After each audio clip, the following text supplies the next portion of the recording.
আসসালামু আলাইকুম এভরিওয়ান, কেমন আছেন সবাই?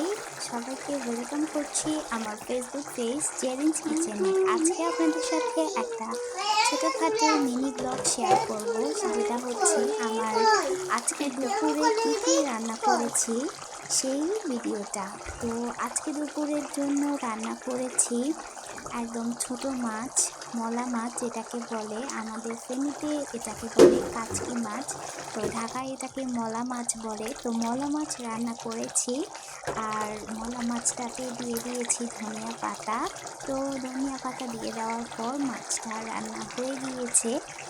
তো পুরো রান্নার ভিডিও চাইলে কিন্তু আপনাদেরকে আমি পুরো রান্নার ভিডিওটাও দিব। মজার তো আপনারা কিন্তু খাবার। কমেন্ট করতে হবে আমাকে, আর বেশি বেশি আমার ভিডিওগুলো শেয়ার করতে হবে।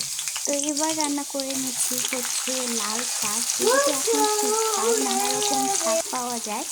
তো আজকে সকালবেলা দোকানে গিয়ে আমি লাল শাক কিনে এনেছি। তো লাল শাকগুলো এবার ভেজে নিচ্ছি।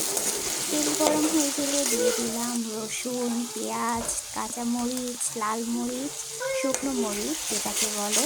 তো শুকনো মরিচ দিয়ে সব কিছুকে ভালো করে ভেজে নেব।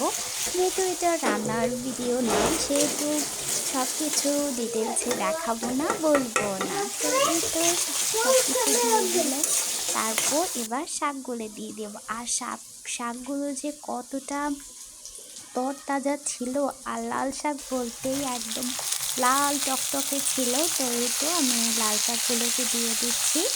দিয়ে দেওয়ার পর এটাকে পেঁয়াজের সাথে ভালো করে মিক্স করে নেব। তো এই তো আমি ভালো করে কিন্তু এটাকে মিক্স করে নিচ্ছি। তো মিক্স করে নিয়ে নেওয়া হয়ে গেলে এটাকে কিছুক্ষণ রান্না করব। রান্না করলে দেখতে পারবেন যে আপনারা যে এটা থেকে কতটা লাল টকটকে পানি বের হয়ে আসবে।